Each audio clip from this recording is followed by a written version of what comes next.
इधर देखो उधर वही परम तत्व है, इसलिए कोई छोटा नहीं। जहां तुम जो हो, देवी उपासक के लिए सर्वोपरि देवी, सब उनके नीचे। शंकर उपासक के लिए शंकर जी सबसे, उनके सब नीचे। कृष्ण उपासक के लिए कृष्ण सर्वश्रेष्ठ, राम उपासक के लिए राम। हमें कोई संशय नहीं, क्योंकि वही तत्व बैठा हुआ है। तो हनुमान जी बन के शंकर जी ही चरण पकड़े राम जी के, और राम जी सेवक बन करके रामेश्वर की स्थापना करते। पर जब लीला में आएगा तो एक स्वामी बनेगा, एक सेवक बनेगा, विविध प्रकार की लीलाएं होंगी। अपने उपास्य देव अपने लिए सर्वोपरि हैं, उनके समान कोई नहीं। तर्क ठीक को देखो, उनसे पूछो जाके कि तुम्हारे आराध्य देव कौन है, बोलेंगे शंकर। हरि से पूछो कि तुम्हारा गुरु कौन, बोले शंकर। और शंकर जी से पूछो तुम्हारा आराध्य देव को, बोले हरि। और हम आपस में लाठी चलाएं। अरे वो एक है, वो एक है, वो अनेक है। अनेक होते हुए भी एक है, एक होते हुए भी अनेक है। इस बात को समझो। जब देवी भागवत, तो देवी ही सब कुछ है। देवी के ही अंश से राधा है, समझिए आप। जब हम वृंदावन से बोलेंगे तो राधा के अंश से देवी है। जब आप शिव पुराण से बोलेंगे तो शिव के अंश से हरि है। और जब भागवत पुराण से बोलेंगे तो हरि के अंश से शिव है। आप इस बात को समझिए। जब लीला का बात, लीला प्रसंग आएगी तो उसमें भेद हो जाते हैं। जैसे ब्रह्म ऋषियों ने विचार किया कि इन तीन महान भगवत स्वरूपों में कौन सबसे बड़ा है। क्या उन ब्रह्म ऋषियों को पता नहीं कि हरि ही ब्रह्मा है, ब्रह्मा हरि ही शिव है। शिव ब्रह्मा और हरि में किंचित मात्र भेद नहीं। स्वयं भगवान बोले मैं ही हर हूं, मैं ही विधि हूं, मैं ही हरि रूप हूं। जगह जगह वर्णन है। लेकिन जब भृगु जी परीक्षा के लिए गए तो ब्रह्मा जी के सामने जाके ऐसे खड़े हो गए। या भद्रता है गुरुजनों के सामने ऐसे खड़े होना, ऐसे नहीं खड़े हुआ जाता, ये अभद्रता कही जाती। गुरुजनों के सामने सावधानी पूर्वक हाथ जोड़कर या बहुत नम्र ऐसे। अब वो गए और ऐसे खड़े हो गए। ब्रह्मा जी ने कहा तो सभा की मर्यादा के विरुद्ध है, पर भृगु जी उनके पुत्र हैं, थोड़ा गुस्सा आया पर शांत रहे। शंकर जी के पास गए, बोले आओ भाई, बहुत दिनों बाद आगमन हुआ भृगु जी से। बोले हम तुम्हारे गले नहीं लगते हैं, परम पवित्र रहते हैं। उठाया त्रिशूल उन्होंने, हमको। भृगु जी शांत होकर के वहां, और भगवान हरि के पास गए, सैया में पड़े हुए थे, सीधे लात मारी जाके, सीधे छाती पे लात। भगवान उठे और कहा मुझे पता नहीं था आप आ रहे हो, नहीं आपकी अगवानी करता। और चरण दाबने लगे। बोले आपके चरण बहुत कोमल है, मेरी छाती बहुत कठोर, कहीं चोट तो नहीं लग गई। और आज के बाद जब जब अवतार भी लेंगे तब तक आपका भृगु चरण चिन्ह ये हमारे छाती पे बना रहेगा, ये हमारा बड़ा सौभाग्य हो। आंसू आ गए भृगु जी के। अब आप क्या कहेंगे? कोई छोटा बड़ा नहीं। जब लीला होती है और एक ही तत्व है तो रंगमंच पर वही सब रूप धारण किए, जगन नाटक वैभवा, इस बात को सब। पर जब हम किशोरी जी की बात कहेंगे तो किशोरी जी के अंश से सब शक्तियां हैं। और जब आप दुर्गा की बात करें तो आपको वहां से दिखाई देगा किशोरी जी दुर्गा जी के अंश है, क्योंकि इधर से अंश वो, उधर से अंश वो उनकी अंशी, वो उनकी अंशी, कोई अंतर नहीं। इधर से हम बोलेंगे श्री कृष्ण के अंश से शिव, और जब शिव पुराण में पढ़ोगे तो शिव जी के अंश से श्री कृष्ण। अब इसमें संशय थोड़ी, क्योंकि वही एक तत्व है, विविध प्रकार से लीला कर रहा है। इसलिए भ्रम का तो ध्यान छोड़ दो, भ्रम छोड़ दो। जब जब जैसा अवसर आया वही रूप धारण किए तत्व विराज। पर जब लीला की चर्चा होगी तो माधुर्य रस में ऐश्वर्य का प्रवेश नहीं, भगवान के ऐश्वर्य का प्रवेश नहीं, तो और ऐश्वर्य शक्तियों की तो बात जाने दो। कभी आपको कोई भी शास्त्र मिला हो कि ब्रज में सुदर्शन चक्र का प्रयोग भगवान ने किया या प्रवेश हुआ, तो हमें बताना। कभी दिव्य वैभव का प्रयोग, क्योंकि ये माधुर्य का क्षेत्र है, ये जो ब्रज है ये वात्सल्य माधुर्य। कभी सुदर्शन चक्र से ब्रज में किसी को मारा हो, मुझे तो याद नहीं है। आप लोगों को कोई याद आवे तो हमको भी बता देना, क्योंकि अभी तक तो नहीं पढ़ा है। आगे अगर किसी को लगे, दूध पीते हुए पूतना को मारा, प्रवेश करके अगासुर को मारा, फाड़ के बकासुर को फेंक दिया, और उसका पैर पकड़ के धेनुकासुर को मारा। बस यही थप्पड़ घूसा इसी से पहुंचा दिया है ना तो कौमोदकी गदा आई है, ना प्रभु की तलवार आई है, ना यहां सुदर्शन चक्र आया है, ना यहां दारुक सारथी रथ लेके आया है।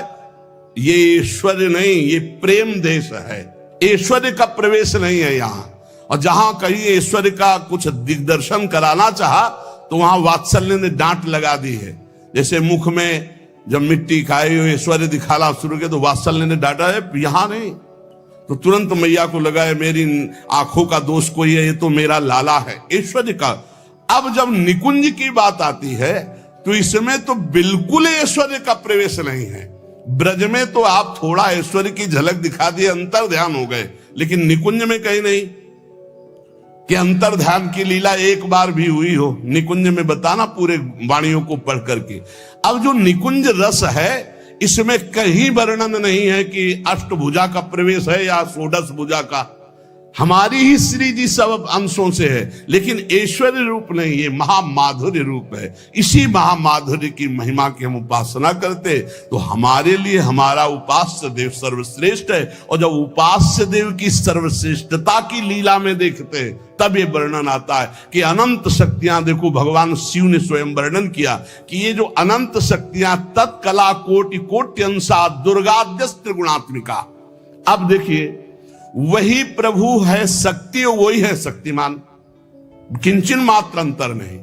लेकिन प्रभु आदेश करते हैं कि मैं अब अवतार लेने जा रहा हूं, भागवत में पढ़ के देख लेना।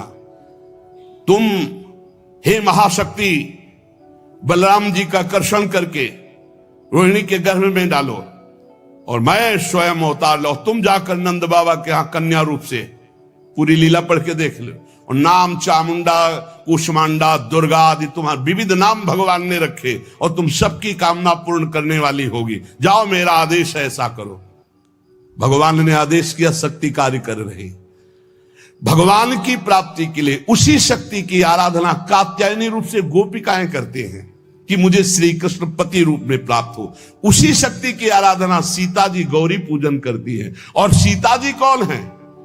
काल रात्र निश्चर कुल केरी, महाकाल रात्रि स्वरूपा उनको गोस्वामी जी ने कहा।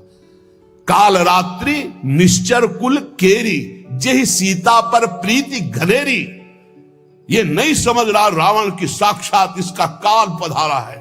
एक काल रात्रि महाशक्ति स्वरूप चाट जाएंगे, कुछ नहीं बचेगा लंका में। ये दुष्ट जिनके प्रति विरोध भाव कर रहा है कौन है? वही गौरी है और वही गोरी है, वही महाशक्ति है और वही सीता जी है। अब आप समझिए, आदि शक्ति जय जग उपजाया, सीता जी गौरी पूजन कर रहे हैं। गौरी जी खसी माल मूर्ति मुस्कानी, जाओ मनुजा हिराची और मिली सोबर साध सुंदर साव। तो सीता जी कौन है? मनुष्य रूपा को भगवान राम कह रहे। आदि शक्ति जय जग उपजाया, सो अवतरी मोरिया माया। अरे कोई भेद नहीं, कहीं भेद नहीं। पर जब लीला की बात करेंगे तब लीला में भेद दिखाई दे रहा है कि सीता जी गौरी जी का पूजन कर रहे हैं, उनसे वरदान प्राप्त कर रही हैं। और भगवान प्रिया सती को संशय हो जाता है। लीला भेद देखो कि ये राम जी कैसे सच्चिदानंद में, जब हे खग हे मृग हे मधुकर श्रेणी, पूरा प्रसंग पढ़ करके देखो आप। और है कौन? या देवी सर्वभूतेषु बुद्धि रूपेण संस्थिता। जब लीला में देखोगे तो तत्व की बात भूलना पड़ेगा, तभी स्वाद आएगा। और जब तत्व देखोगे तो शांत रस आएगा। ये दास्य वात्सल्य सख्य, ये रसों का स्वाद नहीं मिल पाएगा। उसमें एक ही तत्व है, तो वह समझ में आ रहा है वही तत्व है। जब लीला में देखोगे तो आपको वही तत्व परशुराम है, वही तत्व राम जी है। लेकिन राम जी के आगे परशुराम जी घुटने टेक कर जय जय जय रघुकुल केतु, भृगुपति गए तपहि बने हेतु। ये समझना होगा। ये जो आजकल के नए बच्चे ना, ये तर्क वितर्क शुरू कर देते हैं। लीला में तर्क वितर्क नहीं होता है, तत्व में एक ही वस्तु है। तत्व की जब बात करोगे तो आप क्या समझते हो? कितने दिन से तुम दुर्गा जी की उपासना करते हो? बचपन से आराधना, और पूरी अम्मा मान के, पूरी जैसे अपनी अम्मा, पूरा आसक्ति अम्मा, आद्या शक्ति दुर्गा और पिता भगवान शिव। तुम समझते नहीं हो, जहां हमें भेजा है उस तत्व को जो समझाया उस तत्व से बोल रहे। तुम तो उसको दो पक्ष में ले रहे हो। तुम्हारे को क्या पता कि महादेव जी मुझे कितना प्यार करते हैं, भगवती कितना प्यार करती है, हम भगवती अम्बा और महादेव जी से कितना प्यार करते हैं। तत्व को समझिए। राधा तत्व सर्वत्र व्याप्त तत्व है। चिद चिद लक्षणम सर्वम राधा कृष्णमयम जगत। पर जब लीला में स्वरूप राधा जी का जो है वो कहीं त्रिभुवन में कहीं नहीं है, क्योंकि महामाधुर्य रस प्रेम स्वरूपा है, जिनकी आराधना स्वयं श्री कृष्ण करते। और जिन श्री कृष्ण की आराधना भगवान शंकर शनकादि ब्रह्मादि सब करते। ये हमारे उपास्य देव है। और जब आप अपने उपास्य देव के विषय में जैसे बोले कि श्री कृष्ण जिनके सेवक हैं ऐसे महादेव, कोई परेशानी नहीं। श्री कृष्ण जिनके सेवक हैं ऐसे महादेव, क्योंकि हमें पता है कि तुम जो बोल रहे हो वो सत्य बोल रहे हो, क्योंकि वैसे ही उस तत्व को देखा जाता है। ये तत्व है ही ऐसा कि हम जिस भावना से जैसे देखें वैसे दिखाई देगा। जब हम गणेश स्तोत्र पढ़ते हैं तो सब कुछ गणेश जी बने हुए हैं। जब राम स्तोत्र तो सब कुछ राम, जब कृष्ण सब कुछ कृष्ण, जब नरसिंह तो सब कुछ नरसिंह, जब वाराह तो सब कुछ वाराह, वही बने हुए, दूसरा कोई नहीं। इसमें हमें कोई संशय नहीं है। तुम्हें कितना ज्ञान है। उनके पति हैं शिव ज्ञान समुद्र, वो कह रहे हैं, हम तुम्हें पूरा परिचय के साथ बता रहे। पद्म पुराण पाताल खंड अध्याय 81 उसमें कह रहे तत्कला कोटि कोट्यंसा दुर्गाद्यास त्रिगुणात्मिका। कभी रास का स्वाद लिया है? रास का स्वाद लेना है तो ब्रज रस में। इसी यही तो वृंदावन की लीला, मत समझो गुरु को चीला। या ऋषि मुनि गए हार जपे जा राधे राधे। ऋषि मुनि गए हार जपे जा राधे राधे। प्रियालाल हैं प्रियालाल। अगर हम जो बोलते हैं उसकी बात को समझ लेना। कह दो कहां प्रमाण है तो हमारी छाती प्रमाण है। खिलवाड़ मत समझना। अगर तुमने राधा किशोरी की अवहेलना करके कहा कि अम्बा, जब जड़ भरत जी के ऊपर गड़ासा चलाने की बात अंबा के ही सेवकों ने किया तो भद्रकाली सहन नहीं कर पाई और मूर्ति फोड़कर प्रकट हो गई, काट के फेंक दिया अपने ही उपासकों को। होश में रहे ना। राधा किशोरी है। तत्व से बोलोगे तो मुझे कभी कोई संशय नहीं, सब एक हैं। जब लीला में आओगे तो वही स्वामी बनता है, वही सेवक बनता है। जब लीला में देखोगे तो वही छोटा बनता है, वही बड़ा बनता है। वो विविध रूप धारण करके एक ही तत्व खेल रहा है, इसमें संशय नहीं। पर जब लीला का रसास्वादन करते तब आप उसमें संशय मत करो। वो विविध लीलाएं, वही गोपी बना है, वही श्री जी बना है, वही वृंदावन बना है, और वही प्रीतम बना है, और वही खेल रहा है। वही नरक बना है, वही अधर्म बना है, वही दंड विधान बना है, वही रोग बना है, वही विविध प्रकार की यातना बना है। समझो ना। जो नरक भी वही बना। तो जब नरक नहीं था तब कौन था? श्री कृष्ण। और जब नहीं रहेगा तो कौन है? श्री कृष्ण। तो बीच में जो भास रहा नरक वो है कौन? श्री कृष्ण। अब ये जान जाओ तो नरक ही नहीं है, परम पद के अधिकारी हो गए। जब यही नहीं जान रहे तो वो दुखप्रद है। अगर जान गए तो वो सुखप्रद है। अगर जानकारी का भी विस्मरण हो गया और सच्चिदानंद में स्थित तो आप ही वो हो। जानत तुम्हें हो जाए। तुम भी वही हो जो शिव, जो कृष्ण। जब तत्व में आओगे तो तुम भी वही हो। कोई किंचन मात्र अंतर नहीं। वही एक परमात्म तत्व विविध रूप में खेल रहा। चिद चिद लक्षणम सर्वम राधा कृष्णमयम जगत ईशावास्यमिदं सर्वम यत् किंचे जगत्याम जगत। और सच्ची मानो बिना भजन के समझ नहीं सकते रे।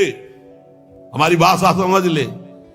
ये तर्क वितर्क से नहीं समझ सकते। जब तक ब्रह्मचर्य नहीं रहोगे, पवित्र आहार नहीं करोगे, लाखों नाम जप नहीं करोगे, तब तक वैसे समझ जाओगे ये कोई बातों का विषय है। भजन नहीं करोगे, परमात्म तत्व तुम्हारे तर्क वितर्क से समझ में आएगा। इसलिए समझा देते कि समझ लो, तुम्हारा मंगल हो जाए। और अगर ऐसे पक्ष विपक्ष की भावनाएं रखोगे तो तुम्हें संतों में दोष दर्शन हो जाएगा। पक्की बात समझ लो। इसलिए बहुत सावधान। यहां से जो चर्चा होती है वो भगवत प्रसाद स्वरूप होती, उसका पान करो तर्क छोड़ करके। खूब नाम जप करो डट के, बन जाओगे। खूब संतों की चरण धूलि माथे पे। हाँ, लहु गणित तत्तपसा न याति न चेज्या न निरूपणात् गृहाद्वा न छंदसा न जलांग सूर्यो बिना महात्पाद रजोभिषेकम। रज लगाओ संतों की चरणामृत पियो, संतों के वचनों का श्रद्धा विश्वास पूर्वक बढ़िया मंगल में ज्ञानी हो जाओगे, आपको कोई संशय नहीं रहेगा। पर लीला में बड़ा अंतर है। जब विमान पे चढ़ा हुआ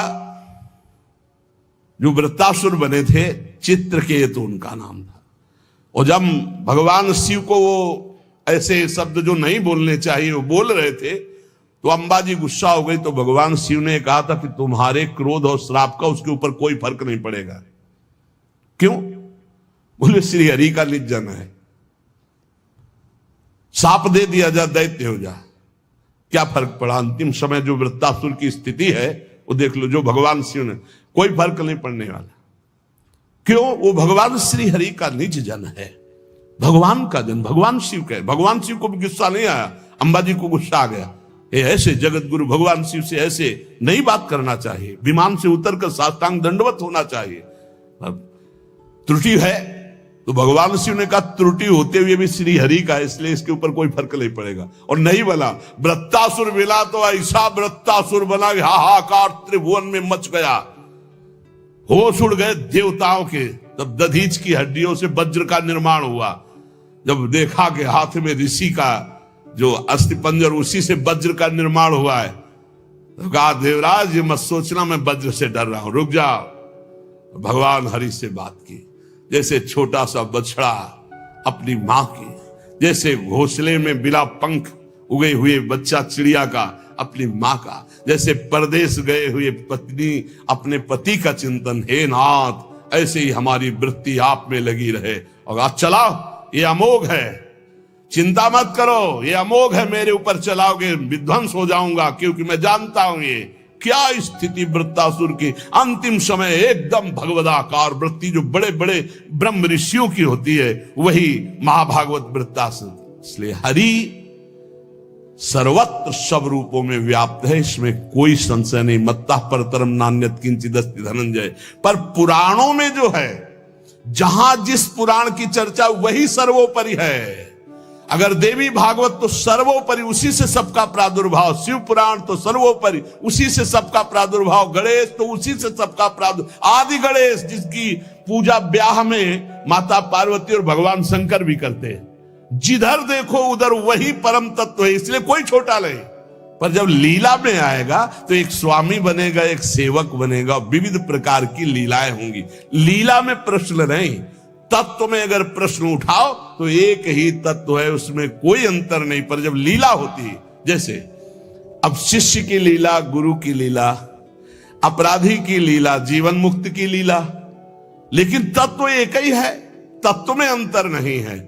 अब तत्व का भाव अंदर जब जागृत हो जाएगा तो जानत तुम्हें तुम्हें हो जाए, वो वही बन जाएगा, उसमें कोई अंतर नहीं। पर लीला में अंतर जीवन भर बना रहेगा। तत्वबोध होने के बाद ऐसा थोड़ी कि गुरु के समान जाकर आसन में बैठ जाए, चाहे जितना बड़ा तत्व ज्ञानी हो, जब गुरु बैठे होंगे तो सर झुका के उनके चरणों में बैठेगा। तत्वबोध हो चुका, जानत तुम्हें तुम्हें हो जाए, वो भगवान स्वरूप हो चुका है, लेकिन गुरु है इसलिए नीचे बैठेगा। इसलिए कभी कोई भगवत चरित्रों पर संशय ना करे, कोई छोटा बड़ा नहीं है। पर जब खेल खेलने में उतरते हैं तो वही तत्व छोटा बनता है, वही बड़ा बनता है, वही स्वामी बनता है, वही सेवक बनता है। विविध प्रकार से वो जगन नाटक वैभवा अपने जगत में नाटक का स्वरूप करके वो वैभव प्रकाशित कर रहा है। ये खेल जान जाओ, या रहस्य रघुनाथ कर बेग न जाने कोई, जो जाने रघुपति कृपा तो सपने मोह न होए।